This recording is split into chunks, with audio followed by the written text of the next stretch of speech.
WBSSC 2025-এর আজ আমরা ঋগ্বেদ সম্বন্ধে কিছু কথা জানব। ঋগ্বেদের 10টি মণ্ডল আছে।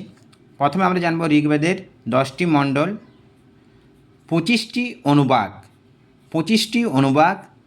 1017টি সূত্র, 1017টি সূত্র আছে, আর 10,472টি মন্ত্র আছে। এটি কোথায় আছে না সাকল শাখায় আছে।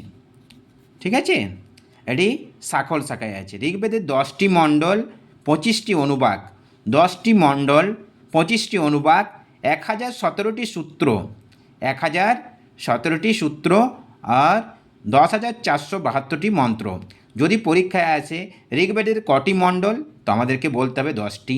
কটি অনুবাদ আছে না 25টি। কটি সূত্র আছে না 1017টি।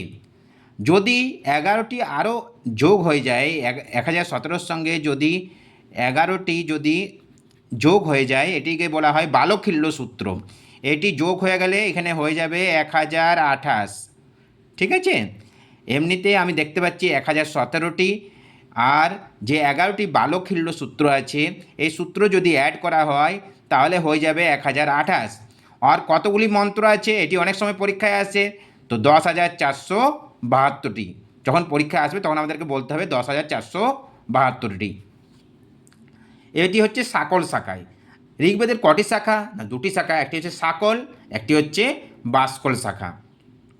তো বাসকল শাখায় কি আছে না 8টি অষ্টক। বাসকল শাখায় আছে 8টি অষ্টক, আর 8-এর 8 গুণ মতলব 64টি অধ্যায়। 8টি অষ্টক, 8 ইন্টু 8, 8-এর 8 গুণা করলে কত হবে না 64টি অধ্যায় আর 2006টি বর্গ। অনেক সময় বলা হয় বাসকল শাখায় কটি অষ্টক আছে, তখন আমাদেরকে বলতে হবে 8টি অষ্টক আছে। বাসকল শাখায় কটি অষ্টক আছে? 8টি অষ্টক আছে। কটি অধ্যায় আছে? 64টি অধ্যায় আছে। কটি বর্গ আছে? 2006টি বর্গ আছে।